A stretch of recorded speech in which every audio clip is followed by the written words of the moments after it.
ကံကြောင့်လေးကိုရှင်းဥစွာပြောအောင်အလုံးသိနေကြတဲ့ထဲမှာ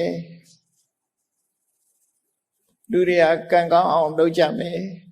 ကံဆိုးတယ်ကံကောင်းတယ်တချို့လည်းကံကောင်းတယ်ဆိုတာအလုပ်ကောင်းရင်ကံကောင်းတာပါပဲနဲ့ပြောတဲ့သူကလည်းရှိမြတ်စွာဘုရားဆိုလိုတဲ့ကံကဘာလဲကံအကြောင်းကိုဘယ်လောက်နားလည်ရမလဲဆိုတာစဉ်းစားဖို့လိုတယ်ကိုယ်တဏ္ဍာမှာကံနေဖြစ်နေလို့ဖြစ်မှမသိလို့ရှိရင်တန်တရားထဲမှာထိုကံတွေရဲ့အကျိုးတရားထုတ်လုပ်မှုတွေဟာဆက်လက်ပြီးတော့ရှိနေမှာဖြစ်တယ်ကံဆိုတာဘာလို့ရမယ့်အရာလဲကိလေသာဆိုတာကရောကိုယ်တဏ္ဍာမှာဘယ်လိုအခြေအနေနဲ့ဖြစ်နေတာလဲကိလေသာဆိုတာလောကလူတွေကကိလေသာစိတ်မွေးတယ်လို့ဆိုတဲ့အခါမှာကာမဂုဏ်ကိစ္စတွေလောက်တင်အာယုံပြုပြီးတော့ကိလေသာလို့ပြောနေကြတော့ကံနဲ့ကိလေသာအကြောင်းကိုကြကြနနနားလည်ဖို့လိုတယ်ပေါ့အဲ့လိုနားလည်လို့ရှိရင်တော့ဘဝတန်တရားထဲမှာကျင်လဲနေဖို့အတွက်ဒီကံနဲ့ကိလေသာပေါင်းစပ်ပြီးတော့လုပ်နေတာကောင်းတဲ့ကံပဲဖြစ်ဖြစ်မကောင်းတဲ့ကံပဲဖြစ်ဖြစ်ကိလေသာနဲ့တွဲဖက်နေတဲ့ကံတွေဟာဘဝတန်တရားထဲမှာလဲစီမှားချီပဲဖြစ်တယ်ပေါ့နော်ဘဝတန်တရားလို့ဆိုတာကောင်းတာလုပ်လို့ဆိုးတာလုပ်လို့ဥပမာပဲတစ်ခုပြောမယ်ဆိုလို့ရှိရင်ကုသိုလ်ကောင်းမှုတွေလုပ်ရင်ကံကောင်းလိမ့်မယ်လို့လူတွေကထင်ကြတယ်ဟုတ်တယ်သူတို့ရည်မှန်းတဲ့ကံကဘယ်လိုဟာတော့ဘဝမှာဆင်ပြေမယ်အလုပ်ကိုင်းတွေကောင်းမယ်ငွေကြေးဒနာတွေပြည့်စုံမယ်မတောင်းမတမကြောင်းမကြစားမယ်ယာရုဂုဏ်သိစီစဉ်ဥစ္စာတွေတိုးတက်မယ်အဲ့ဒါကိုကံကောင်းတယ်လို့ပြောကြတယ်နော်သို့တော့မကောင်းတာဘာလဲလို့ဆိုလို့ရှိရင်မကြခင်အိုသွားတာတို့မကြခင်နာရတာတို့ယောဂဖြစ်ရတာဒီကနေ့ခေတ်မှာကြည့်ဆေးရုံဆေးကန်းကြီးတွေကြီးနေတယ်ကြော့သွားတယ်လို့မရှိဘူးနော်မစီရတဲ့နေရာဆိုတာတွေဟာအကုန်စိတ်ကားနေတယ်လူတိုင်းဟာယောဂကိန်းနဲ့ဆိုတာမတမရှားနေအဲ့တော့ကံကောင်းတယ်နဲ့ကြိုးစားနေရင်ကနေကံဆုံးမိုးမောင်တွေ့နေကြတာဖြစ်တယ်ဘဝတန်တရားထဲမှာကံကောင်းအောင်လုပ်ဖို့အလုံးကိုခဲရင်နောက်ဆုံးပိတ်အဆုံးသတ်မှာတော့အကောင်းတွေ့ဖို့ရမတမခဲရင်လေလူတိုင်းဟာသေဆုံးခြင်းမှာဆုံးသတ်ကြရတယ်ခင်မင်ကြတဲ့ဆွေတွေမျိုးတွေမိသားစုတွေကမျက်ရည်မျက်ခွက်နဲ့တောကနဲ့ပဲနေချရတာဖြစ်တယ်အဲ့တော့ကံကောင်းပါတယ်ဆိုရင်ဆိုတဲ့ပုဂ္ဂိုလ်ရောအဲ့ဒီလိုဟာမျိုးတွေ့ရလားတွေ့ရရာထူးကြီးတဲ့ပုဂ္ဂိုလ်ရောအဲ့ဒါမျိုးတွေ့လားတွေ့တာစီစဉ်ဥစ္စာချမ်းသာကြွယ်ဝတဲ့ပုဂ္ဂိုလ်တွေလည်းတွေ့တယ်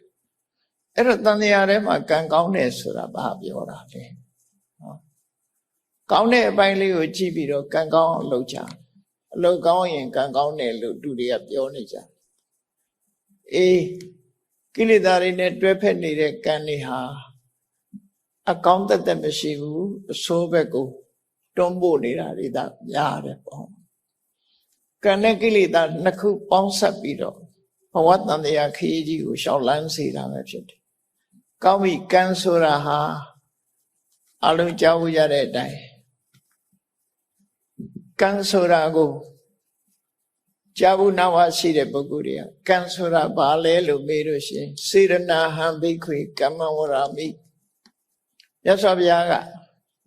စိတ်ထဲမှာတွန်းအားပေးတဲ့သဘောလေးတွန်းအားပေးတဲ့သဘောကောင်းတာပဲဖြစ်ဖြစ်မကောင်းတာပဲဖြစ်ဖြစ်တွန်းအားပေးတယ် volition လို့အင်္ဂလိပ်လိုပြန်တယ်ထို့တဲ့ကောင်းတဲ့ဟာ stimulation တို့ motivation တို့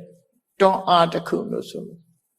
ကောင်းတာဖြစ်ဖြစ်လှုပ်ဖြစ်သွားအောင်မကောင်းတာလည်းလှုပ်ဖြစ်သွားအောင်တွန်းအားပေးတဲ့စွမ်းအားတစ်ခုပဲအလုံးကိုစုစည်းတယ်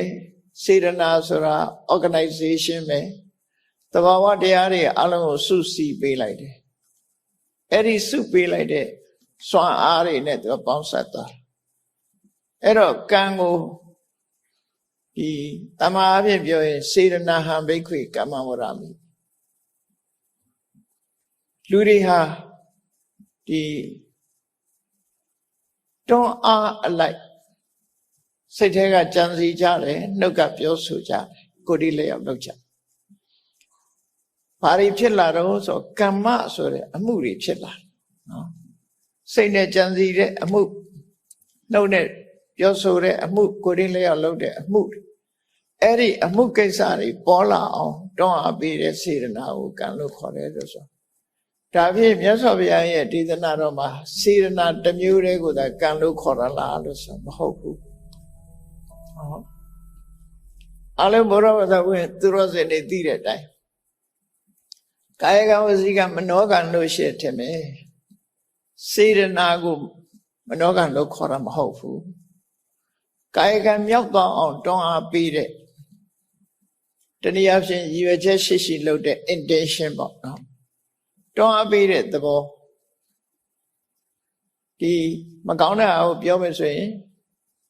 သူများတက်ကိုတတ်တယ်သူများဥစ္စာခိုးတယ်သူတို့ကသားမယား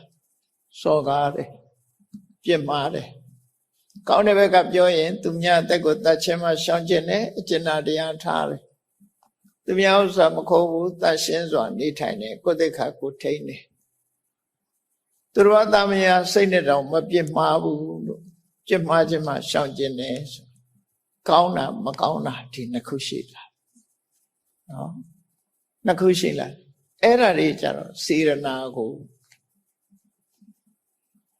သူများတဲ့တတ်တာဆိုတာလေစေရနာကြောင့်တတ်ဖြစ်သွားတာတွန်းအားဘယ်သူနဲ့တွဲလာတော့ဆိုဒေါသဆိုတဲ့အမုန်းတရားနဲ့တွဲလာတာဖြစ်တယ်ရှင်းပုံရအပြင်သူများဥစ္စာခိုးတာကြတော့လောဘဆိုတဲ့ကိလေသာနဲ့တွဲလာတယ်သူတော်ဘာသာမယာပြစ်မှားတယ်ဆိုတာကြလဲလောဘဆိုတာနဲ့တွဲလာတယ်တခါတည်းရန်ဒေါသဆိုတာနဲ့လည်းတွဲတယ်လက်စားချေတဲ့သဘောမျိုးလှုပ်တာလည်းရှိတယ်နော်အဲ့ဒါကြောင့်မို့လို့လောဘဒေါသမောဟဆိုတဲ့ကိလေသာတွေနဲ့ပေါင်းစပ်ပြီးတော့စေတနာတွန်းအားကြောင့်ပြစ်မှုတစ်ခုကျွလွန်သွားတယ်အဲ့ဒါတွေကစေတနာလို့ခေါ်တခါနှုတ်ကပြောတဲ့အခါမှာကောင်းမကောင်းနှစ်ခုရှိတယ်မယ်မကောင်းတဲ့စေတနာကြတော့လောဘဒေါသမောဟတွေပေါင်းစပ်ထားတဲ့စိတ်စေတနာတွေနဲ့တစ်ဖက်သားကိုတီးတီးကြီးလိန်ပြောတယ်မမှန်မကန်ပြောတယ်တုံးတူမတက်အောင်ခုံချောတယ်ဆဲရည်တယ်အကျိုးမရှိတဲ့စကားတွေနဲ့အကျိုးမဲ့ဖြစ်စေတယ်ဆိုတဲ့ဒီတွန်းအားတွေဒီနှုတ်ကနေထွက်သွားအောင်လိမ်လေတဲ့စကားတစ်ခွန်းနှုတ်ကထွက်သွားအောင်တွန်းအားပေးတဲ့စေရနာတုံးနဲ့တူမတက်အောင်ချွန်တွန်းလုပ်တဲ့စေရနာလူတယောက်ကိုဒီရှင်ကျေးတိမ်မွေးစွာမပြောဘဲနဲ့တစ်ဖက်သားဒေါသဖြစ်သွားတော့တဲ့စကားမျိုးဆဲတိုင်းထားတဲ့စကားမျိုးနဲ့ပြောတယ်အကျိုးမဲ့ကောင်းကျိုးချမ်းသာကိုမရစေနိုင်တဲ့လွယ်မာတဲ့အကြောင်းအရာတွေကိုပြောဆိုတယ်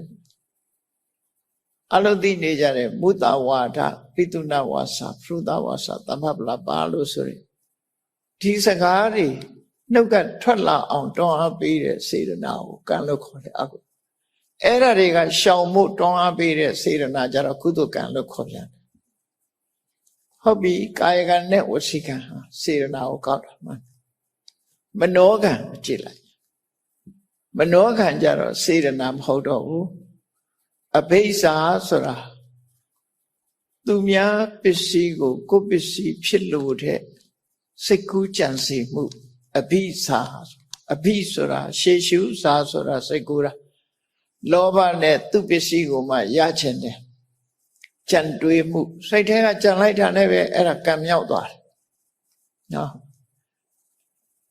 သူများပိုင်တဲ့ပစ္စည်းကိုမပစ္စည်းဖြစ်ရင်ကောင်းမှာပဲလို့သူများပစ္စည်းကိုမှလိုချင်တဲ့လောဘနဲ့တွေးလိုက်တာနဲ့တပြိုင်တည်းကံဖြစ်သွားတယ်စေရနာမဟုတ်ဘူးလောဘကိုကံလို့ခေါ်တယ်အဲ့ကြတော့မနောကံမှာလောဘကိုကံလို့ခေါ်တယ်တခါဗျာပါဒဆိုတာဒေါသလူတယောက်ကိုယ်နဲ့မတည့်ဘူးကိုယ်ပေါ်မှာမကောင်းလုပ်တယ်လို့ယူဆတယ်သ သို့မဟုတ်ကိုမကြိုက်တာတွေလုပ်တဲ့ဆိုပုဂ္ဂိုလ်ဒီပုဂ္ဂိုလ်ပျက်စီးသွားရင်ကောင်းမှာပဲဒီကောင်သေသွားရင်ကောင်းမှာပဲဒီကောင်ဒုက္ခရောက်သွားရင်ကောင်းမှာပဲလို့တွေးလိုက်တာနဲ့တပြိုင်နက်အဲ့ဒီအတွေးပါဝင်တဲ့ဒေါသဟာကံဖြစ်သွားတယ်သူကံဖြစ်သွားတယ်ဆိုရဲရှင်တဲ့နှလုံးထဲမှာ accumulate ဖြစ်သွားတယ်ကံဖြစ်တယ်ဆိုတဲ့သဘောတရားဟာတပင်ကအသီးသီးလိုက်တဲ့အခါမှာအထဲထဲမှာအပင်ပေါက်နိုင်တဲ့စွမ်းရည်တတိရသွားတဲ့သဘောပဲအစိတ်အကျိုးတစ်ခုထုတ်လုပ်ဖို့ရအတွက်တတိတစ်ခုပါသွားတာအောင်ဆုံးအဲ့ဒီဒေါသဟာတာမန်မိသားစုကိုယ်တငယ်ချင်းပေါင်းတဲ့တော့မိဘနဲ့သားသမီးဆိုတာလို့မဟုတ်တာလုပ်တဲ့အခါမှာမိဘကသားသမီးကိုစိတ်ဆိုးတယ်မိဘကိုသားသမီးကစိတ်ဆိုးတယ်ညီကိုမောင်နှမစကားပြောမတတ်လို့စိတ်ဆိုးကြတယ်သို့တော့ဒီကောင်တည်သွားရင်ပျက်စီးသွားရင်ကောင်းမှာပဲဆိုတော့မပါဘူးရိုးရိုးစိတ်ဆိုးတာကြတော့ဒေါသအခုလိုပျက်စီးသွားဖို့ထီအောင်စဉ်းစားတဲ့ဟာကြတော့ဖြာပါတာလို့ခေါ်တယ်အဲ့ဒါကံဖြစ်သွားတယ်လို့ဆိုလို့နောက်တစ်ခါအလုံးကိုမထင်ရှားတဲ့ကံတစ်ခုကပါတော့ဆိုမိစ္ဆာဒိဋ္ဌိအဲ့ဒါတော့အလုံးကိုသိမွေးတယ်လောကလူတွေကလွယ်လွယ်ပြောကြတယ်တမလွန်လောကကိုမယုံဘူးနောက်ဘဝကိုမယုံဘူးအတိတ်ဘဝကိုလည်းလက်မခံဘူးအမေအဖေဆိုတာသူ့ဘာသူသူတို့ချင်းချင်းပေါင်းတဲ့ဆက်ဆံကြတာဖြစ်တယ်ဘာမှကျေးဇူးတင်စရာမလိုဘူးလူတွေကတည်သွားပြီးရင်နောက်ဘဝဆိုတာမရှိဘူးနော်နောက်ဘဝဆိုတာမရှိဘူးကောင်းတာလုပ်လဲကောင်းကျိုးမရဘူးဆိုးတာလုပ်လဲဆိုးကျိုးမဖြစ်ဘူးဆိုတဲ့ဘာလုပ်လို့ကောင်းကျိုးချမ်းသာရနိုင်တာဆိုတာမရှိဘူးတဘဝတစ်ခါပဲတည်တယ်ဆိုပြီးအဲ့ဒီအတွေးလေးဝင်လိုက်တာနဲ့အဲ့ဒီမိစ္ဆာဒိဋ္ဌိဆိုတဲ့နတ္ထိကဒိဋ္ဌိဟာကံမြောက်သွားတယ်အဲ့ဒီဒိဋ္ဌိကလည်းပဲကံမဲ့တာမနောကံလို့ခေါ်တယ်မြတ်စွာဘုရားကအပြစ်တွေထဲမှာမိစ္ဆာဒိဋ္ဌိဟာအပြစ်ကြီးဆုံးလို့ပြောတယ်ကံဤအကျိုးကိုညှင်းပယ်တဲ့ဒိဋ္ဌိကိုနတ္ထိကဒိဋ္ဌိလို့ခေါ်တယ်ဒုစရိုက်ထဲမှာပါတဲ့ဒိဋ္ဌိကအဲ့ဒီဒိဋ္ဌိကိုပြောတာဟိုကမ္မထမ်းဆရာတွေဟောတဲ့တက္ကာယဒိဋ္ဌိနဲ့မဆိုင်ဘူးနော်တက္ကာယဒိဋ္ဌိနဲ့မဆိုင်ဘူးဒီဒိဋ္ဌိက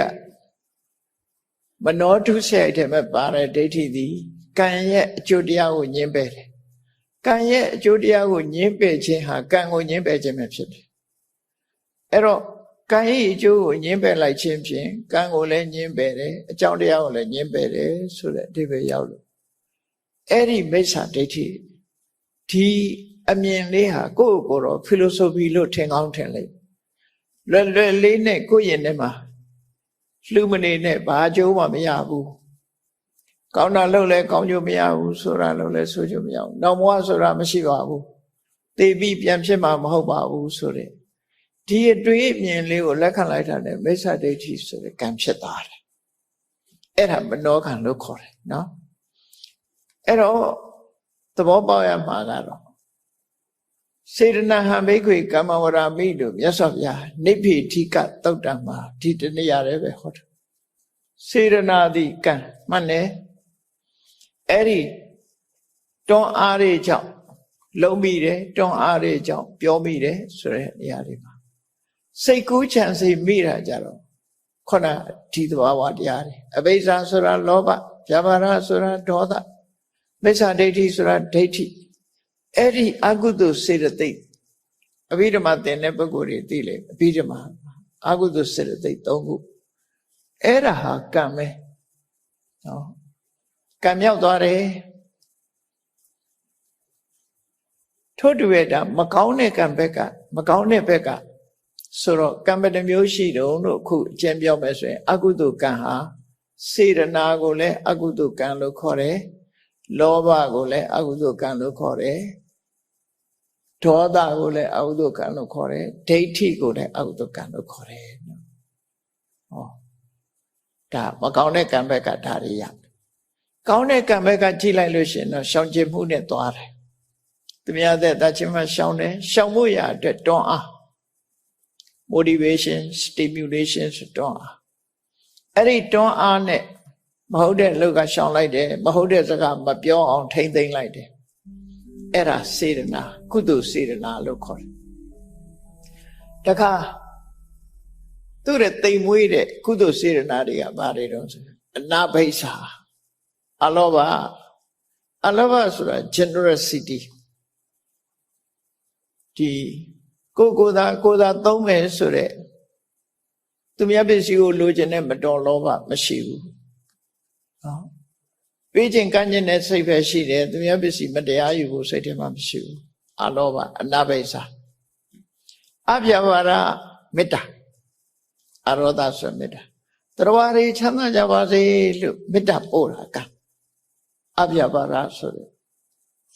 စေတနာမနောကံအပြဘာရဆိုတဲ့အရောဒစေတသိက်ကိုပြောတာနော်အပြဘာရဆိုတာအရောဒစေတသိက်အမုန်းကင်းစင်တဲ့မေတ္တာတရားမေတ္တာဆိုတာဒီအရောဒကိုပဲပြောတာပဲအဲ့တော့မနောကံထဲမှာလူတယောက်ကိုတရားတွေအလုံးချမ်းသာကြပါစေဒီလူအဆင်ပြေပါစေလောကကြီးမှာတယောက်ဒုက္ခပေးနေလို့ရှိရင်နေညမေညတဒုက္ခမေ့เสียဘယ်သူမှဒုက္ခမပေးပါစေနဲ့ပြိဋ္ဌဲမှာပါတယ်လို့သဗ္ဗေပတ္တရာနိပတ္တန္တုတရားတွေအလုံးဟာအကောင်းတဲ့ကြီးပဲကြုံတွေ့ကြပါစေမကင်စီပပမကမဘသူထံမှအဆိုးတရားတွေမကောင်းကျိုးတွေမရောက်ပါစေနဲ့ဆိုအဲ့ဒါအထောဒမေတ္တာအပြဘာရလို့ခေါ်တယ်အဲ့ဒါလည်းကံဖြစ်သွားတယ်နော်ကံဖြစ်သွားနောက်တစ်ခါသမ္မာဒိဋ္ဌိဆိုတာကြတော့ခုနလိုကိုင်းကြီးကျိုးကိုညင်းပယ်တာမဟုတ်ဘူးမကနဲ့အမြင်တစ်ခုယူစမ်းအေးကောင်းတာလို့ရင်ကောင်းကျိုးရတယ်လူချင်းတန်းချင်းရဲ့အကျိုးကျေးဇူးဆိုတာရှိတယ်အမေဖေဆိုတာကျေးဇူးတင်လိုက်တဲ့ပုဂ္ဂိုလ်ဖြစ်တယ်အမေဖေကသာခွင့်မပြုဘူးဆိုရင်ဘာနဲ့တူတော့ဆိုလူစီလာဖို့ရအမေဖေက immigration ပဲလေသူဗီဇာထုတ်မပေးရင်လာလို့မရဘူးခုခေတ်ဆိုဗီဇာမပေးချင်လို့ကြိုတင်ဟန်တားတာတွေတောင်ရှိတယ်မတော်တဆလက်လွန်လို့ရောက်လာပြန်တော့လေအမိုက်ပုံနဲ့ထည့်ပစ်တယ်ဣမတ္တလောကတ္တဓာတိတာရောမိဘရဲ့ခြေဆုထဲမှာကျွေးတာစောင့်ရှောက်တာထားလိုက်အောင်အဲ့ဒီခြေဆုကကိုပြန်ကျွေးလို့ရသေးတယ်ပြန်စောင့်ရှောက်လို့ရကိုယ့်ကိုလူလောကကိုလာခွင့်ပေးလိုက်တဲ့ခြေဆုကဘယ်လိုဆက်လို့ရပါမလားကိုကနောက်မှလာတာလေအမေဖေကကိုယ့်ကိုလာခွင့်မပြုဘူးဆိုရင်လူလောကရောက်ပါမလားမရောက်နိုင်ဘူးမိုးချရွှေကိုဖြစ်မှသာရောက်ကောင်းရောက်အမေဖေက immigration ပဲသူလက်ခံမှဖြစ်တာအဲ့ဒီလက်ခံတဲ့ခြေဆုကိုမြတ်စွာဘုရားကဣမတ္တလောကတ္တဓာတိတာရောဆိုမိဘရဲ့ခြေဆုကိုသုံးခွန်းနဲ့မြတ်စွာဘုရားစုံအောင်ပြောလိုက်တယ်တခုကအပါဒကကိုဝန်ကလေးကအမေကဆောင်းလျှောက်လာခဲ့တယ်မွေးလာတယ်လည်းဆောင်းလျှောက်တယ်မောတကမွေးဖွားလာတဲ့နောက်မှာဆောင်းလျှောက်ရုံနဲ့မကဘူးကျွေးမွေးတယ်နှစ်ခုဆောင်းလျှောက်ခြင်းကျွေးမွေးခြင်းနောက်ဆုံးတစ်ခုကတော့ဘာလို့ဣမတ္တလောကတ္တဓာတိတာတော့ဒီလောကကြီးကိုပြတယ်ဒါဒီခြေဆုကတော့ဆက်လို့မကုန်တဲ့ခြေဆုပဲမိဘခြေဆုကောမဆက်နိုင်ဘူးဆိုတာအဲ့ဒါကိုပြောတာဘာလို့လို့ဆိုရင်ကိုယ်နောက်မှရောက်တာဆိုတော့မိဘကိုကိုယ်လူလောကလာဖို့ဆိုတာဘယ်လိုလုပ်တုံးဆန်းသူကအရင်ရောက်တာလေအေးဒါကြောင့်မို့ဒီမိဘရဲ့ခြေဆုရှိတယ်လို့လက်ခံခြင်းသည်ပဲလေသူကသမ္မာဒိဋ္ဌိဖြစ်သွားတယ်အဲ့ဒါမနောကဖြစ်သွားတယ်တုံလောကဆိုတာရှိတယ်လူတွေဟာသိသွားပြီးနောက်ဘဝဆိုတာရောက်လာအောင်မယ်ဆိုတဲ့ကံတရားရဲ့အကျိုးလက်ခံတာတွေမှန်သမျှသမ္မာဒိဋ္ဌိလို့ခေါ်တယ်အဲ့ဒါကြတော့ပညာလို့ခေါ်တယ်မိစ္ဆာဒိဋ္ဌိကဒိဋ္ဌိစေတသိက်သမ္မာဒိဋ္ဌိကြတော့ပညာ right understanding မှန်ကန်တဲ့နားလည်မှုနော်မှန်ကန်တဲ့နားလည်မှုအဲ့တော့အဲ့ဒီမှာကအလောဘရဲ့ အရောဒဆိုတဲ့မေတ္တာရဲ့သမာဓိဋ္ဌိဆိုတဲ့ပညာရဲ့ဒီသုံးခုကကံပဲစေတနာလည်းမဟုတ်ဘူးနော်ကုသိုလ်ကံထဲမှာဒီသုံးခုပါလာအဲ့တော့ကံဆိုတာဟာဒီတရားတွေကိုပြောတာပဲအလုပ်တစ်ခုဖြစ်အောင်တွန်းအားပေးတယ်တွန်းအားပေးလိုက်တာဟာသူက energy တွေစုသွားအောင်သူကစုဆောင်းလိုက်တာဒါမို့အာယုဟနရတ္တလို့ခေါ်တယ်သူတို့ကံတရားတွေဟာပေါင်းစုပေးလိုက်ခြင်းစုလိုက်တဲ့အခါမှာစွမ်းအားပြေလာဒီကံတရားတွေကစုလိုက်သည့်အတွက်ကြောင့်ဆိုပါစို့တစ်ပင်တစ်ပင်ရဲ့အနှစ်ဟာဘယ်မှာသွားစုသလဲဆိုနောက်ထပ်အပင်တစ်ပင်ကိုဖြစ်စေနိုင်တဲ့စွမ်းရည်တတ္တိဟာဘယ်မှာသွားစုသလဲခဏခေတ်တော့ဂိုင်းကူတာတွေပါတယ်ရှိတယ်ပေါ့နော်အဲ့ဒါတွေထားသဘာဝအပြင်ဘယ်နေရာမှာသွားစုသလဲလို့ဆိုလို့ရှိရင်မျိုးစေ့မှာသွားစုအသီးမှာသွားစုအသီးမှာသွားစုအဲ့ဒီအသီးတွေကအစိတ်လေးတွေမှာသွားပြီးတော့နောက်ထပ်မှတ်ပြီးမျိုးဖြစ်ဖို့အဲ့ဒါလိုပဲလူရဲ့စိတ်အစဉ်ထဲမှာဒီစေရနာတို့လောဘဒေါသမစ္ဒိဋ္ဌိအလောဘအရောဒတမပညာလို့ဆိုတဲ့ဒီတရားတွေပေါ်မှာအနှစ်တရားစုသွားလို့ဘဝတစ်ခုကျုပ်ပေးမယ်ဆိုလို့ရှင်တရားတွေဟာကျုပ်ပေးနိုင်လားအဲ့တော့ကံတရားဆိုဒီမှာကောင်းတဲ့ကုသိုလ်ကံရှိတယ်မကောင်းတဲ့အကုသိုလ်ကံရှိတယ်ကုသိုလ်ကံအကုသိုလ်ကံရှိမြတ်စွာဘုရားကဘုန်းကြီးတို့တွေနေ့စဉ်ဘာတွေလုပ်နေကြတော့ကိုယ့်ကိုစဉ်းစားကြည့်လိုက်နေ့စဉ်လုပ်နေတဲ့အလုပ်တွေကိုကြည့်လိုက်မယ်ဆိုရင်ဥဘောပုံညင်စပပင်စယမစ္စောကုရုတေဣထာလူဘဝလူဖြစ်လာတဲ့အခါမှာကောင်းတာလည်းလုပ်တယ်မကောင်းတာလည်းလုပ်တယ်နော်ကောင်းတဲ့လုပ်တွေလည်းလုပ်တယ်မကောင်းတဲ့လုပ်အကောင်းကြီးလည်းမဖြစ်ဘူးမကောင်းတာကြီးလည်းမဖြစ်ဘူးအကောင်းလည်းလုပ်တယ်မကောင်းလည်းလုပ်တယ်အဲ့ဒီကောင်းမကောင်းဆိုတဲ့အရာတွေဟာကိုလှုပ်လိုက်တဲ့အရာတွေဟာခုနရှေ့ကတွန်းအားတွေကိုရွယ်ပြီးတော့ကံလို့ခေါ်လိုက်တယ်အဲ့ဒီကံဒီတင်ညိတတတကံဟောတိတင်္စအာရယခစ္စတိကိုယ့်ရင်ထဲမှာဖြစ်သည့်အတွက်ကြောင့်ကိုယ်သာလင်ကိုယ်နဲ့သာသက်ဆိုင်သွားတယ်ကိုယ်ထဲမှာသာဖြစ်လို့ကိုယ်ပဲသက်ဆိုင်သူများနဲ့မဆိုင်ဘူးသူများနဲ့မဆိုင်ရုံနဲ့မကဘူးဒီဘဝလှုပ်ထားတဲ့အရာတွေဟာခန္ဓာရှိနေသမျှကလပ်ပလုံးဒီကံတရားတွေကကိုယ်နဲ့အတူပါနေမှာပဲဖြစ်တယ်မကောင်းတဲ့ကံဆိုလို့ရှိရင်ဒုက္ခပေးဖို့ကောင်းတဲ့ကံကအကူအညီပေးဖို့ဆိုပြီးတော့လူတွေမှာကောင်းတဲ့ကံမကောင်းတဲ့ကံဒီနှစ်ခုနဲ့သွားနေမှာပဲအထုံးစံမကောင်းတဲ့ကံကဒုက္ခပေးတယ်ကောင်းတဲ့ကုသိုလ်ကံတွေကျတော့ချမ်းသာဒုက္ခပေးတယ်အဲ့တော့လောကလူတွေကကံဆိုတာအလုတ်ပါအလုတ်ကောင်းရင်ကံကောင်းပါတယ်နဲ့လွယ်လွယ်ပြောကြတယ်နော်လွယ်လွယ်ပြောကြတယ်သူတို့ပြောတဲ့ရည်ရွယ်ချက်ကတော့ခုနကတမန်ကြီးပွားတိုးတက်တဲ့အလုပ်တွေကိုပြောတာဖြစ်ကောင်းဖြစ်လိမ့်နော်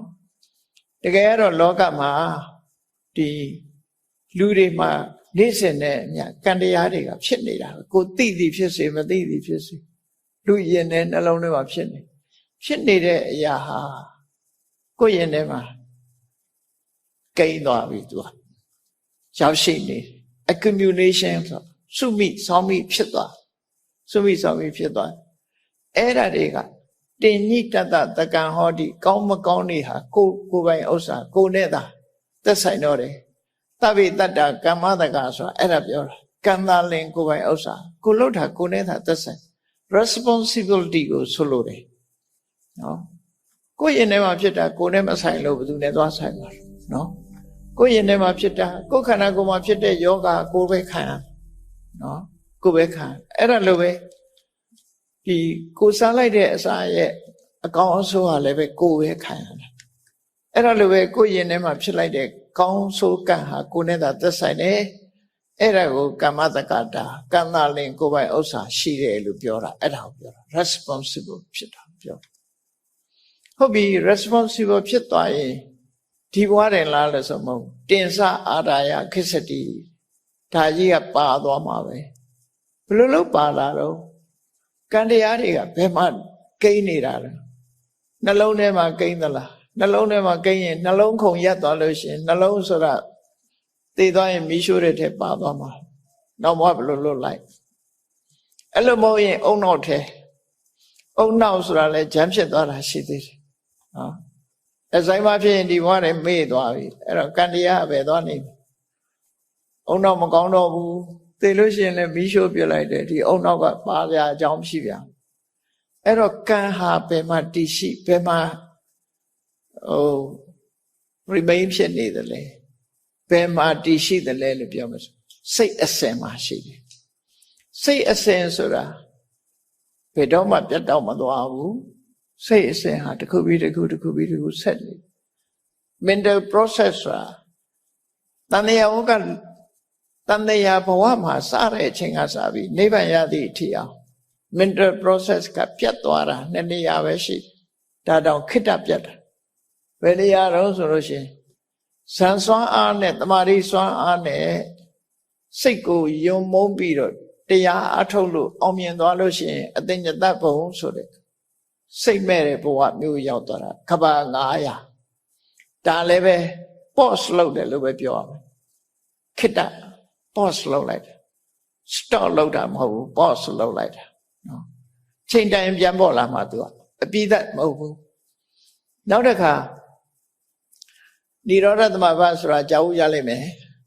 និရောဓသမဘာဝင်စားလို့ရှိရင်စိတ်စေတသိက်စေတစာရုပ်အလုံးချုပ်သွားတယ်တမာရီဆောင်အားနဲ့ဒါလည်း pause လုပ်လိုက်တာပဲခိတ္တခဏအကြောင်းတရားတွေကိုဖယ်ရှားပြလိုက်သည့်အတွက်ကြောင့်စိတ်ဆိုတာလည်းသူ့ဟာသူဖြစ်တာမဟုတ်ဘူးအကြောင်းတရားကိုမှီဖြစ်တယ်အဲ့ဒီအကြောင်းတရားတွေကိုခိတ္တ pause လုပ်လိုက်လို့ရှိရင်စိတ်ဟာလည်းရပ်သွားတယ်အဲ့ဒီနှစ်နေရာလွဲရင် mental process ကပြောင်းမသွား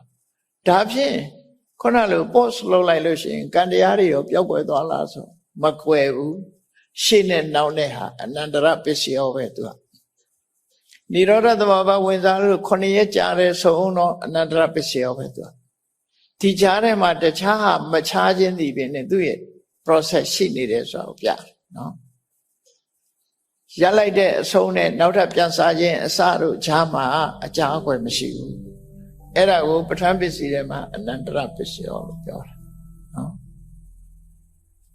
တခါအတ္တညတဘုံရောက်သွားပြန်တော့လည်းပဲထို့တူပဲအနန္တရပစ္စယောပဲစိတ်အစဉ်ညာသုတိစိတ်နဲ့ပရိသေရိစိတ်ပရိသေရိစိတ်ဟိုကရုပ်စဉ်သူတမာရီစွမ်းအကုန်လို့တင်ညာစတင်ဖြစ်ပေါ်လိုက်တဲ့အချိန်လေးမှာပြန်လီနိုးထလာပြန်ခိတ္တ pause လုပ်တယ်အဲ့တော့ mental process ဆိုရယ်စိတ်ဖြစ်စဉ်ကြီးဟာတန်တရားထဲမှာရပ်ဆိုင်သွားတယ်လို့မရှိဘူး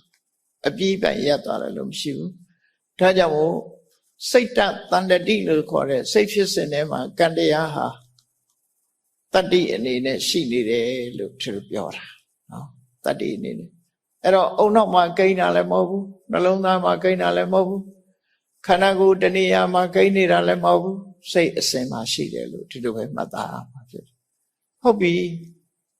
ကောင်းလဲကောင်းတာလုပ်လဲကံဖြစ်တယ်မကောင်းတာလုပ်လဲကံဖြစ်တယ်အဲ့ဒီကံတွေဟာလုံးသမျှကိုယ်နဲ့သာသက်ဆိုင်တယ်ဒီကိုယ်နဲ့သက်ဆိုင်တဲ့ကံတရားတွေဟာဖြစ်လျက်ဘဝမှာကိုယ်နဲ့အတူပါနေတယ်ပါတယ်ဆိုတာဟာဒီပုံရိပ်တရံကြီးနဲ့ပါနေတာမဟုတ်ဘူးစွန့်ရည်တတ္တိအနေနဲ့ပါနေတာသူကစွန့်ရည်တတ္တိအနေနဲ့ပါအကြောင်းအကျိုးညီညွတ်လို့ရှိရင်အကျိုးပေးမှသိချတယ်ပေါ့သူတို့ဆိုလို့တယ်ပေါ့အဲ့တော့ကံကောင်းကျင်တော့ဘာတွေလုပ်တုံးဆိုကံကောင်းမဲ့ထင်ပြီးတော့တခြားလုပ်တွေလုပ်ချတာသာသနာ့ဘာအခါမှာဆိုရင်ကံကောင်းဖို့အတွက်ဆိုပြီးရေရရာတွေလုပ်ကြတယ်အမျိုးမျိုးဆုတောင်းတာတွေလုပ်တယ်ဆုပန်းတာတွေလုပ်တယ်အဲ့ဒါတွေလုပ်ရုံနဲ့ကံကောင်းနိုင်သလားဒီကနေ့ခေတ်မှာတောင်မှပဲကံကောင်းခြင်းတဲ့ပုဂ္ဂိုလ်ကလက်ကောင်းတဲ့အရာတွေကိုအဆောင်အဖြစ်အသုံးပြုနေကြသေးတယ်စဉ်းစားကြည့်ရမှာဖြစ်တယ်ကံကောင်းခြင်းတို့အဆောင်ကောင်းတွေလုပ်ကြတယ်နာမည်ကြီးဖျားပထိုးတွေသွားပြီးတော့ အမျိုးမျိုးဖုံဖုံလောက်ကြရိစိတ်တာတို့ဆုတောင်းတာတို့ပန်းလူရတောင်းရိုးရိုးပန်းမဟုတ်ပဲနဲ့ဘေးရင်ဆရာညွှန်းတဲ့ပန်းမျိုးနဲ့လှူထမ်းကြတာစဉ်းစားကြည့်မယ်ဆိုလို့ရှိရင်ကံကောင်းခြင်းလို့လုပ်နေကြတာဟာဘာတွေလုပ်ကြတော့ဆိုကံကောင်းတယ်လို့ကံကောင်းလိမ့်မယ်လို့ယူဆပြီးယုံကြည်ပြီးတုံးနဲ့တူမတူတဲ့အလုပ်တွေလုပ်ကြတယ်အဲ့တော့တုံးနဲ့တူမတူဘူးဆိုရဲကံကောင်းခြင်းရဲ့အကြောင်းဟာမတူညီဘူးဖြစ်နေမတူသည့်အတွက်ကြောင့်တယောက်လုပ်တာမှားရင်နောက်တစ်ယောက်လုပ်တာမှန်အလုံးအောင်မမှန်နိုင်ဘူးဖြစ်တယ်ဘာလို့ဆိုလူတိုင်းကကံမကောင်းကြဘူးအဲ့တော့ဘုရားဘာသာဝင်သူတော်စင်တွေအနေနဲ့ဒီကနေ့မြတ်စွာဘုရားဟောကြားဆုံးမတဲ့ပိဋကတ်3သွဲနိကေ9ပြာဓမ္မခန္ဓာပေါင်း8400ဆိုတာမြန်မာပြည်မှာထင်ရှားရှိတော့မှဖြစ်တယ်မိမိတို့ကိုယ်တိုင်လည်းဘုရားတရဏဂစ္ဆာမိဓမ္မတရဏဂစ္ဆာမိဆိုပြီးဘုရားတရားတန်ခါယရဏ3ပါးကိုစိတ်ကကိုးကွယ်နေကြတဲ့ပုဂ္ဂိုလ်တွေဖြစ်တယ်ဖြစ်ပြီးသည့်အတွက်ကြောင့်ကံကောင်းခြင်းဘာလုပ်ရမလဲမြတ်စွာဘုရားဘာတွေဟောထားတယ်ဆိုတာသိရှိနားလည်ဖို့အမှန်တမ်းအရေးကြီး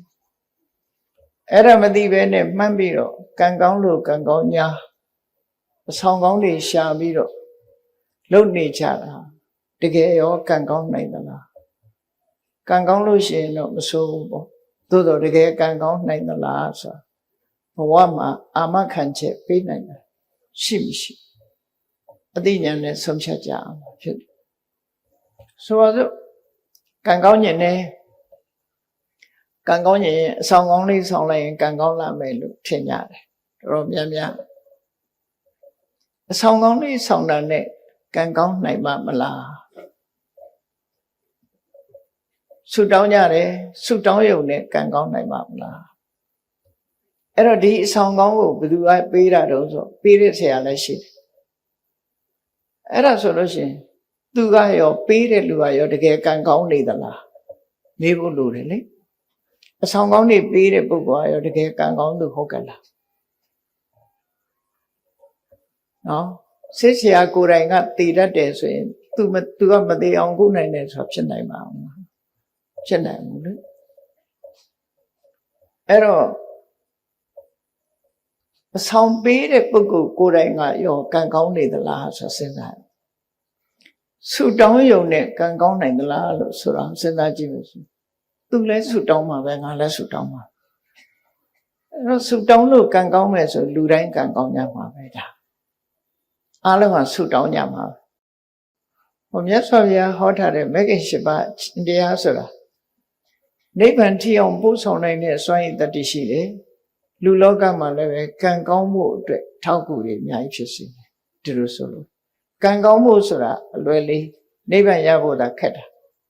နိဗ္ဗာန်တောင်ပို့ဆောင်နိုင်တဲ့အကြောင်းတရားဒီကံကောင်းမှုဆိုတဲ့အကျိုးလောက်ကတော့အသာလေးဖြစ်နေပြုလုပ်တာသမွေးဝမ်းကြောင်းလုပ်တာကြိုးစားတာအထောက်တာတတိရှိတာစိတ်တည်ငြိမ်မှုရှိတာဒါတွေကဒီ၈ခုနဲ့ဖွဲ့စည်းထားတာကိုမက္ခလမ်းကြောင်းလို့ဆိုလို့ပဲပေါ့အဲ့ဒီလမ်းကြောင်းကြီးကနေသွားရမယ်လို့လောကမှာတန်တရားဥက္ကတောင်လွတ်စေတတ်တဲ့ဒီလမ်းကြောင်းဟာကံကောင်းဖို့ရာအတွက်ကတော့အသာကလေးဖြစ်နိုင်တဲ့လမ်းကြောင်းပဲအဲ့တော့မြတ်စွာဘုရားကဒီလိုလမ်းကြောင်းဖွင့်ပြပြီးမှန်ကန်တဲ့တရားတွေကိုအိန္ဒိယနိုင်ငံမှာလွန်ခဲ့တဲ့နှစ်ပေါင်း2600ကျော်ကဟောပြောခဲ့တယ်ဟောပြောလို့မြတ်စွာဘုရားဟောပြောချက်အတိုင်းလိုက်နာဆောင်ရွက်ကြသည့်အတွက်ကြောင့်ကံကောင်းသွားကြတဲ့ပုဂ္ဂိုလ်တွေအများကြီးကံဆိုးရာကနေကံကောင်းသွားဆိုပါစို့ပဒါစာရီအကြောင်းအလုံးသိကြတယ်သူလောက်ကံဆိုးတာပဲရှိမလဲသူလောက်ကံဆိုးတာပဲရှိတောကြီးမြက်မဲခရီးသွားလာတဲ့အချိန်မှာလူမမဲအရွယ်သားကလေးတယောက်အာကိုရတဲ့လင်းယောက်ျားနဲ့အတူလာအဲ့ဒီမှာလမ်းမှာပဲမီးဖွာတဲ့အချိန်ကလည်းတကယ်ကိုမိုးကအကြီးကျယ်ရွာနေမိုးခိုစရာမရှိဘူးတစ်ပင်အောက်မှာသူကိုယ်တိုင်က ကြောကိုမိုးဆုပ်ခံပြီးကလေးမိုးမစော့အောင်ထိမ့်သိမ်းဆောက်ရှောက်နေရတဲ့အနေအထားမျိုးစဉ်းစားကြည့်အဲ့ဒီအချိန်မှာချမ်းတို့မီးလုံမိုးရာအတွက်ထင်း600ဖို့ဆိုမတန်ခဲနေလေထင်း6သွားခွေတာမမြင်မကန်းနဲ့မဟောက်ကထွက်ပြီးကိုက်လိုက်တဲ့အခါသေဆုံးသွားယောက်ျားသေဆုံးသွားလူမမဲကလေးလေး2ယောက်နဲ့သူ1ယောက်တည်းတော်ထဲမှာတညာလုံးအဲ့ဒီကနေပြီးတော့ကလေး2ယောက်လက်ဆွဲပြီးညကရွာထားတဲ့မိုးကအလွန်ကြီးတော့ချောင်းရည်အကြီးနေအစိရဝတီမြစ်ဆိုတာတခဏပဲရေရှိတဲ့မြစ်ပဲအဲချောင်းရည်ကိုဖြတ်ကူးတဲ့အခါမှာလူမမဲသားကလေးကိုပွေ့ချပြီးဟိုဘက်ရောက်အောင်ပို့ပြန်လာတဲ့အချိန်မှာမွေးပြီးကစားကလေးဆိုတော့နီရဲသေးသေးလေးတားတစ်ထင်ပြီးတော့စွန်ကဝဲနေရကနေထိုးဆင်းပြီးတော့ချီတယ်ကိုကလည်းမြစ်လက်ကောင်ရောက်နေပြီဆိုတော့မောင်းမွေရခက်သွားအဲ့ဒီမှာအော်ပြီးတော့မောင်းရကနေဟိုတစ်ဖက်ကမ်းမှာစောင့်နေတဲ့သားသူခေါ်တဲ့ထင်ပြီးရေတဲ့အဆင်းလိုက်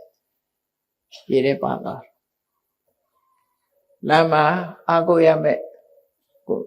သူ့ရဲ့အမျိုးသားသေဆုံးသွားတယ်စိတ်နှလုံးဖြည့်ပေးနိုင်တဲ့သားလေး2ဦးကလည်းပဲတဦးကစွန့်ချီသွားပြီတဦးကရေထဲပါသွားသူတယောက်တည်းရှိသွားလူဘဝကြုံရတာတွေကိုပြောပြတာနော်ကိုယ်တိုင်ခံစားရရင်ဘယ်လိုနေမလဲစဉ်းစားကြည့်အဲ့ဒီတော့သူ့ဘဝမှာခံစားလို့စိတ်ဖြည့်စရာဆိုလို့အိမ်မှာအမေရဲ့ဖေးရဲ့မောင်လေးရဲ့ရှိသေးတယ်အာကိုရကြီးနဲ့တာဝတိသို့တော့လမ်းမှာတွေပဲသတင်းဆိုကြားရတယ်ညကလေကြီးမိုးကြီးကြပြီးတိုက်ပြိုကြလို့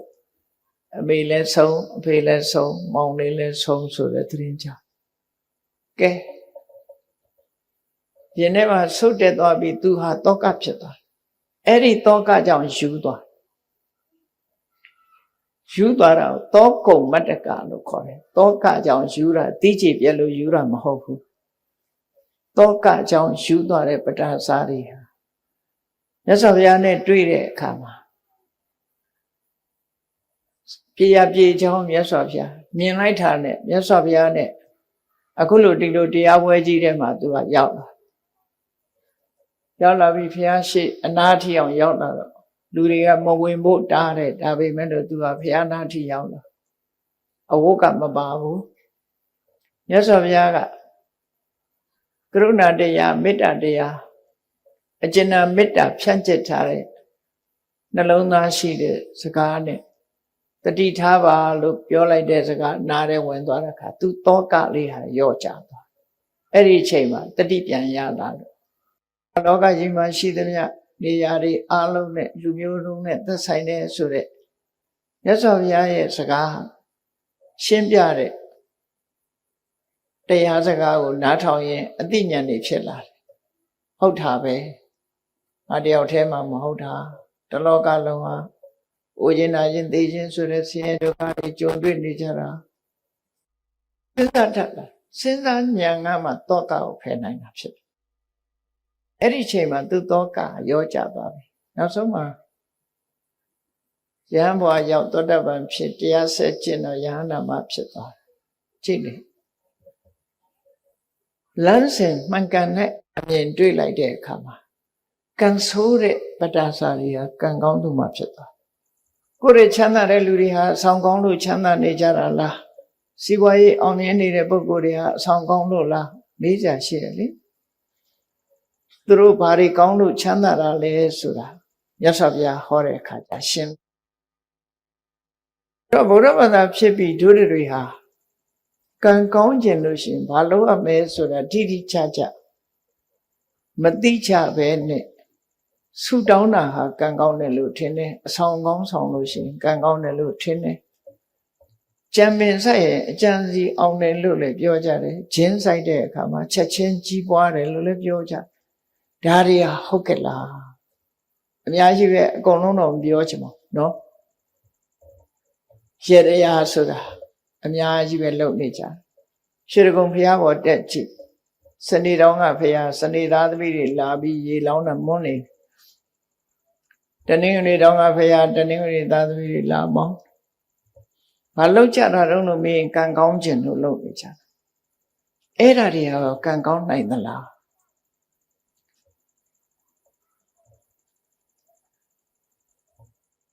အဲ့တော့တေချာစဉ်းစားတတ်ဖို့လိုအပ်တယ်လို့ဆိုမြတ်စွာဘုရားကစဉ်းစားဖို့ပဲဟောတာတရားအဲ့တော့မြတ်စွာဘုရားဘုန်းကြီးတို့ဒီလိုဟောလိုက်လို့ဗေဒင်ဆရာတွေထိခိုက်သွားတယ်ဆိုလို့ရှိရင်ထိခိုက်အောင်ပြောတာမဟုတ်ပါဘူးထိခိုက်အောင်မပြောယုံတဲ့လူတွေကတော့ရှိမှာမြတ်စွာဘုရားပွင့်လို့ထိခိုက်သွားတဲ့လူတွေလည်းရှိတာ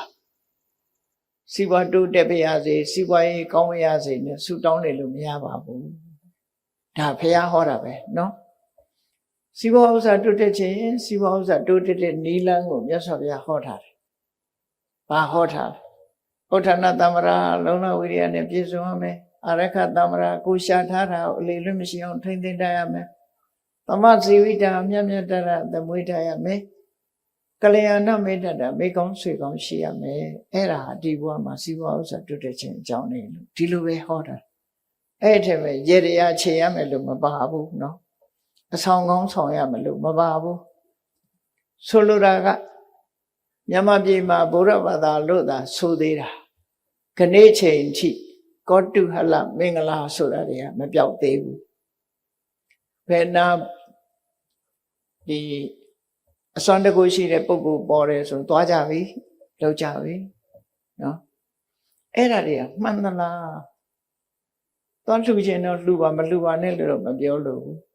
အမှားမှန်ကိုတော့သိဖို့ပြောရမှာဖြစ်တယ်ပေါ့နော်အမှားမှန်ကိုသိဖို့လိုတယ်ကိုလုပ်တဲ့အလုပ်ဟာအမှားမှန်ကိုသိဖို့လိုမှန်မှန်သိရင်တော်ပြီလှူတာကိုယ်သဘောမှန်မှန်သိဖို့လိုသို့တော့အမှားကိုအမှန်ထင်နေတာတမ္မာဒိဋ္ဌိမဟုတ်ဘူးအဲ့ဒါကြောင့်ဒီကနေ့ထိအောင်ရန်ကုန်မြို့ပါပန္နတော်ပြောပါဦးရန်ကုန်မြို့ကရွှေတကုံသွားကြည့်နော်ဒီကနေ့ထိအောင်ဂျိုးပြည်နံပြည်တွေနဲ့လုပ်နေကြတော့မှရှိသေးတယ်အဲ့ဒါဘုရားဘာသာရဲ့အသင်္တရမဟုတ်ပါဘူးအဲ့တော့မြန်မာနိုင်ငံကလူတွေဟာဘုရားဘာသာစစ်ဖြစ်တဲ့ပုဂ္ဂိုလ်ရှိကောင်းရှိနိုင်တော့လဲလူတိုင်းဟာဘုရားဘာသာစစ်မဖြစ်သေးဘူးလို့ပဲပြောရမှာဖြစ်တယ်နော်ဘာကြောင့်လဲဆိုတခြားနိလန်းတွေပေါ်မှာဆွဲလန်းမှုယုံကြည်မှု superstition လို့ခေါ်တယ် superstition ဆိုတာဆွဲလန်းနေယုံကြည်မှုတွေအဲ့ဒါမြန်မာပြည်မှာဘုရားဘာသာလို့သာဆိုတယ် superstition တွေများကြီးဆွဲလန်းမှုတွေများတယ်ကိုလုံးလာတဲ့လုပ်ငန်းတစ်ခုပေါ်မှာဆွဲလန်းနဲ့လုပ်နေကြတာဖြစ်တယ်အဲ့ဒီအဆွဲလန်းကင်းသွားမှဘုရားဘာသာအစ်စ်ဖြစ်မှာဒါကြောင့်မို့တရားဓမ္မအရာအဆွဲလန်းမထားပဲနဲ့ကြိုးစားအထောက်ဖို့ဒါပဲပြောချင်တယ်မှာဒီမှာဒါကြောင့်မို့တော့ဒါတော့လမ်းစာလေးတွေဖော်ပြောတာနော်လမ်းစာလေးဖော်ပြောတာဒီကံကောင်းခြင်းလို့ရှိရင်စိတ်ထားကိုပြန်ကံကောင်းခြင်းအဆောင်ရှာရမှာအဆောင်ရှောက်ဆောင်ရမှာမဟုတ်ဒီနာကဘုရားဘာသာနိုင်ငံတနိုင်ငံဖြစ်တဲ့ဗမာတွေကခေါ်တော့ရိုးရရားလို့ခေါ်တယ်ထိုင်းနိုင်ငံအဆောင်ကိုအလုံးကိုမမောတယ်ဗမာပြည်တဲ့ဆိုးတယ်သူဘုန်းကြီးတို့စီတောင်ရောက်လာထိုင်းနေတခါရောက်လာပြီးမလုပ်လဲခေါင်းလေးထိုးပြီးခေါင်းပုတ်ခိုင်းတာနာနာရိုက်လိုက်ရင်တော့မှတ်ကောင်းမှတ်သွားလိမ့်မယ်ခေါင်းပုတ်လိုက်တာနဲ့သူက blessing ပေးတယ်ဆိုပြီးကျင့်တတ်ခေါင်းပုတ်ခံရတာဘာကျင့်တတ်เสียခေါင်းကိုယ်ကောင်းလာပုတ်တယ်ဆိုဘယ်ကျင့်တတ်เสียခေါင်းနော်တပြည့်စည်းနဲ့ခေါင်းဖြန်းနဲ့ရိုက်လိုက်ရင်သဘောတွေကိုကြတပြေးကလေးနဲ့သာရေပက်လိုက်မယ်ဆိုရင်ပုဂ္ဂိုလ်သဘောကြကံကောင်းသွားတယ်လို့စိတ်ထဲမှာထင်အာမကိုလောက်ပါဘူးအာမကိုလောက်ဘူးဘုရားဘာသာဆိုပြီးတော့အဲ့ဒါတွေအာမကိုသင့်ဘူးလို့ပြောချင်တယ်နော်ဘုန်းကြီးတို့ဟောထားတဲ့ဒီသာသနာနဲ့အစွမ်းတကူများဆိုတရားနာဘူးတဲ့လူလည်းရှိကောင်းရှိပြီအစွမ်းတကူနဲ့သာသနာဆိုတဲ့နေရာ အစွမ်းတကူဆိုတာမရှိဘူးတော့မဟုတ်ရှိအာကိုလောက်တဲ့အစွမ်းတကူမဟုတ်စွမ်းတကူအာကိုလောက်တဲ့အစွမ်းတကူကကိုယ်ထဲမှာပဲရှိကိုယ်ရင်မှာပဲရှိအဲ့ဒါလည်းပြောကြတာပဲ we are our own architect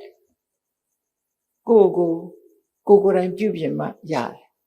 ကိုယ့်ရဲ့ architect ကကိုယ်ပဲဖြစ်တယ်ကိုယ်ဘဝကိုယ်ပဲပုံဖော်ရမယ်သူများပုံဖော်တာမဟုတ်ဘူးဘာသာတွေကိုလိုက်ကြည့်လိုက်မယ်ဆိုရင်ဘုရားသခင်အလိုတော်ကြဆိုတဲ့ဘာသာတွေဟာအများကြီးပဲဘုရားသခင်အလိုတော်ကြဆိုပြီးတော့တေချာစဉ်းစားကြည့်လို့ရှိရင်အသိဉာဏ်ကိုထိတ်တန်းမတင်လို့အဲ့လိုဖြစ်တယ်အလုံးကအသိဉာဏ်ကိုထိတ်တန်းတင်စေခြင်းနဲ့ဟုတ်ဟုတ်စဉ်းစားမြတ်စွာဘုရားကတော့စဉ်းစားခိုင်းတယ်အကုန်လုံး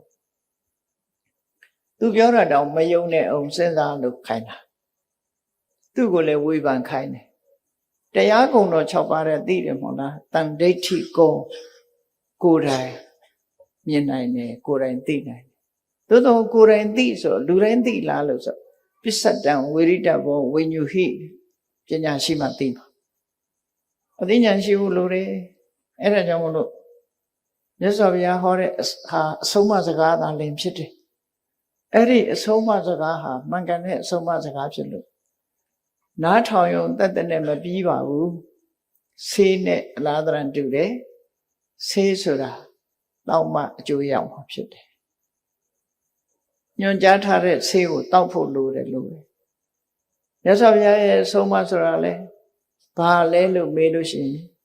မလုပ်ရမှနဲ့လုပ်ရမှာဒီနှစ်ခုပဲပြောတာနော်မလုပ်ရမှနဲ့လုပ်ရမှာဒီနှစ်ခုပဲပြောတယ်ကိုသားသမီးကိုဆုံးမတဲ့မိဘတွေအခုဒီထဲမှာမိဘတွေအများကြီးပါတယ်သားသမီးကိုဆုံးမတာ2မျိုးပဲဆုံးမတာကိုယ့်ကိုယ်လည်းစဉ်းစားကြည့်တို့ဆုံးမတာ2မျိုးတည်းဆိုတာဟုတ်လားဒါမလုံးနဲ့ဒါလုံးဒီလမ်းမသွားနဲ့ဒီလမ်းသွားဒါပဲမဟုတ်လားမလုပ်ရမှနဲ့လုပ်ရမှာဒီတစ်ခုပဲပြောတာပဲအချင်းချုပ်လိုက်လို့ရှိရင်မလုပ်ရမှနဲ့လုပ်ရမှာဒီတစ်ခုပဲပြောမြတ်စွာဘုရားကလည်းဆုံးမတယ်ဆိုတာဒါပဲပြောတာဒါမလုံးနဲ့ဒါလုံးမလုပ်ရမှနဲ့လုပ်ရမှာဒီနှစ်ခုပဲပြောအဲ့ဒီနှစ်ခုသေးသေးချာချာနားလည်ပြီးတော့ကံကောင်းကျင်လို့ရှိရင်မလုပ်ရမှာကိုရှောင်လုပ်ရမှာကိုလှုပ်ဆောင်ဟောတာကံကောင်းခြင်းအကြောင်းပဲဖြစ်တယ်နော်စေရနာကောင်းလင်ကံကောင်းသည်လို့ပြောတာဟာကစေရနာတစ်ခုတည်းကိုဥတည်ပြောတာအခုဒီကနေ့ညမြတ်စွာဘုရားဟောတဲ့သုတ်တန်တစ်ခုအရာကံကောင်းအောင်တို့ဘာတွေလုပ်ရမလဲကြည်မြတ်စွာဘုရားကကံကောင်းခြင်းလင်စိတ်ဓာတ်ကိုပြင်တဲ့ကိုယ်စိတ်ဓာတ်ကိုပြင်ရမယ်စိတ်ဓာတ်ပြင်ရမယ်ဘာတွေပြင်ရမလဲကံကောင်းတယ်ဆိုတာဘာလဲကိုယ်တဏ္ဍမှာကောင်းတဲ့ကံဆိုတာဟာကောင်းကျိုးချမ်းသာပေးမှကံကောင်းတယ်လို့ခေါ်တာလေကံဆိုတာ2မျိုးပဲရှိတယ်ကုသိုလ်ကံနဲ့အကုသိုလ်ကံကုသိုလ်ကံဆိုတာကောင်းတဲ့အပြစ်ကင်းပြီးကောင်းကျိုးချမ်းသာတွေကိုပေးတာကိုကုသိုလ်ကံလို့ခေါ်ပြီးတော့အကုသိုလ်ကံကြတော့အပြစ်ရှိပြီးတော့ဆင်းရဲတဲ့အကျိုးကိုပေးတာကိုအကုသိုလ်ကံလို့ခေါ်တယ်အဲ့တော့ကံကောင်းဆိုတာကုသိုလ်ကံကိုပြောပြီးကံဆိုးဆိုတာအကုသိုလ်ကံကိုပြောတယ်နော်လောကလူတွေကကံဆိုးကံကောင်းကိုကုသိုလ်အကုသိုလ်ကံမပြောဘဲနဲ့ထီပေါက်ရင်လည်းကံကောင်းတယ်လို့စီပါဥစ္စာတက်လိုက်ရင်လည်းကံကောင်းတယ်လို့ထင်အဲ့ဒါတကယ်ကတော့ကံရဲ့အကျိုးသာလည်းဖြစ်တယ်ကံကောင်းတာမဟုတ်သေးဘူးနော်တယောက်နှုတ်ဆက်တဲ့အခါတို့ဆူတောင်းတဲ့အခါကျကံကောင်းပါစေပြောကြ good luck ဆိုတာနော်ဗမာပြည်ကလူတွေသာဒီလိုပြောတာမဟုတ်ဘူးဗမာစကားနဲ့မဟုတ်တဲ့အခါကျတော့လေ good luck ပဲကံကောင်းပါစေလို့ပြောကြတာအဲ့တော့ကံကောင်းတာထီပေါက်ရင်လည်းကံကောင်းတယ်လို့ပြောတယ်စီးပွားဥစ္စာတိုးတက်ရင်လည်းကံကောင်းတယ်လို့ပြောတယ်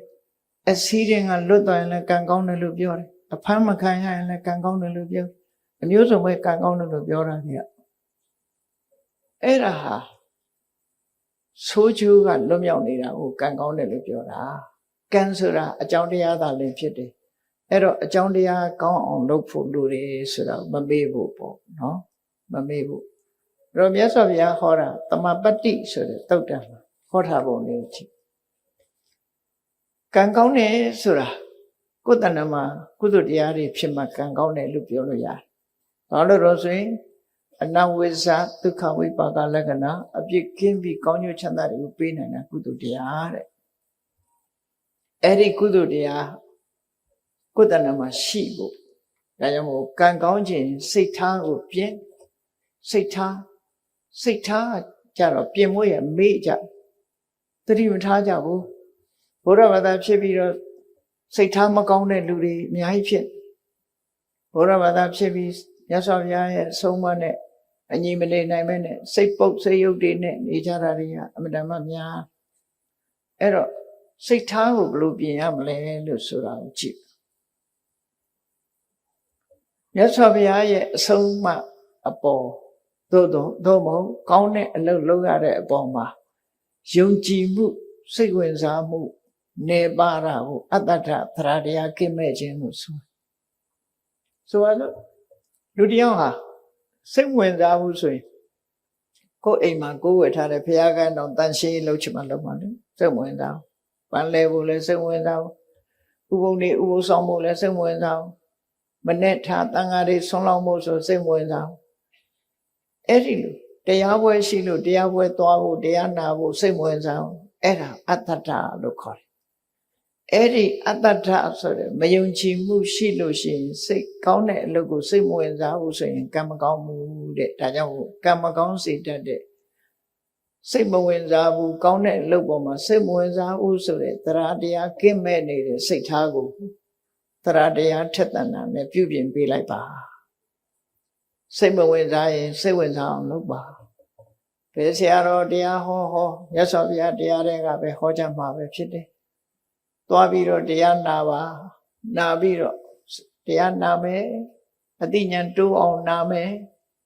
ရေရမောရလို့ဆိုတဲ့အတွေ့တွေနဲ့မတွေ့ပါနဲ့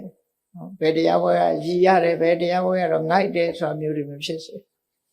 တရားနာတယ်ဆိုတာဘာအတွက်နာအသိဉာဏ်ရဖို့နာအနုဆိုလကအညောင်းခံပြီးဘာလို့လာငုတ်တုတ်ထိုင်မလို့အသိဉာဏ်ရမှတန်ဖိုးရှိတော့ပေါ့ဒါကြောင့်မို့မယုံကြည်မှုဆိုတဲ့သရတရားကင်းမဲ့တဲ့စိတ်နေသဘောတရားကိုယုံကြည်မှုဆိုတာ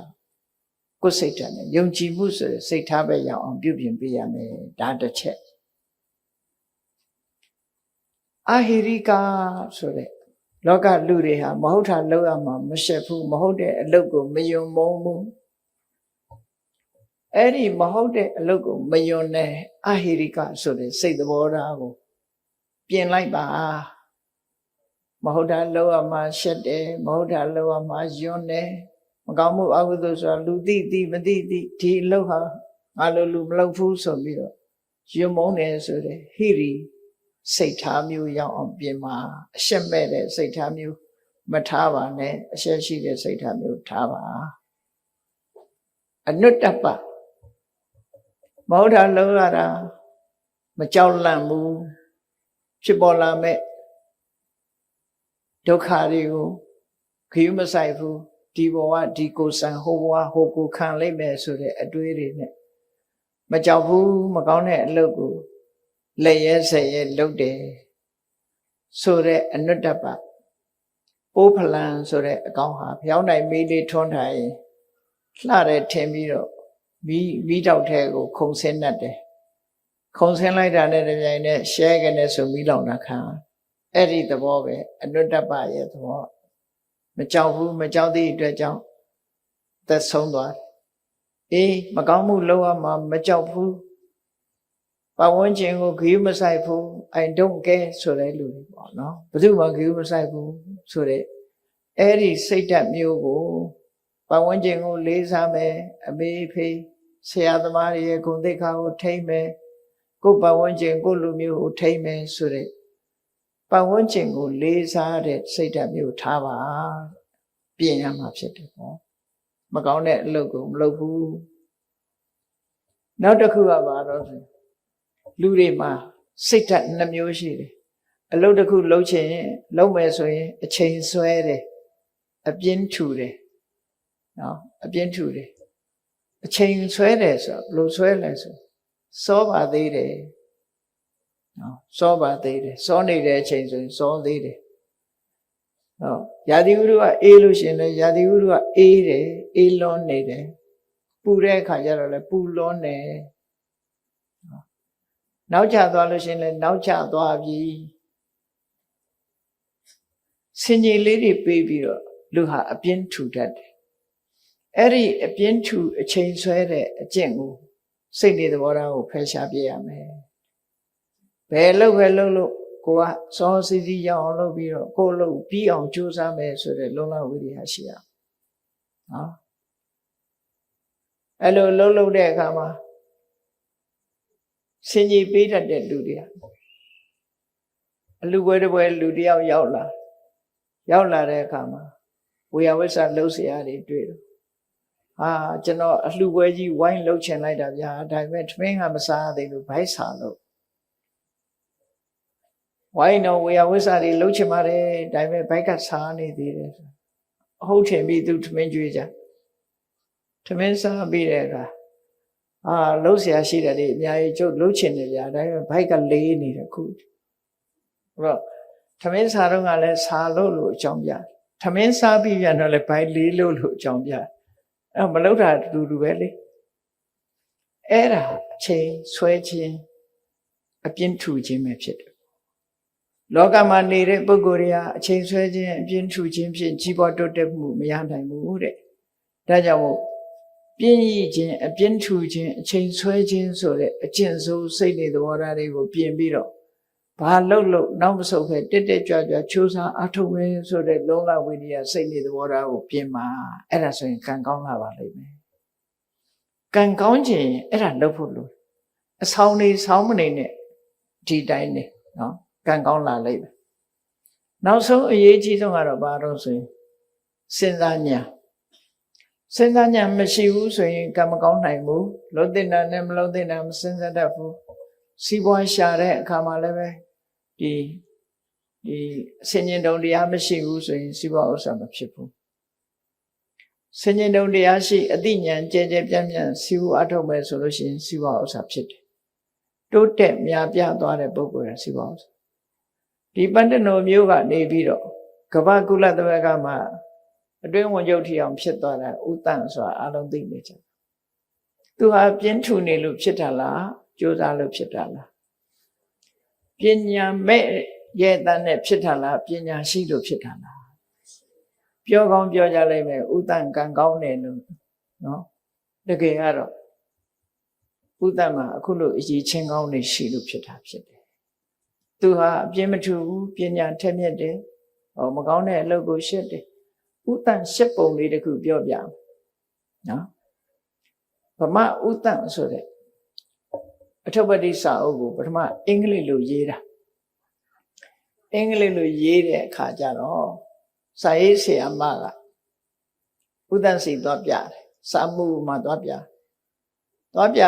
တကကြည့်ပြီးကျွန်တော်မဖတ်တော့ပါဘူးတဲ့ဘာဖြစ်လို့လဲ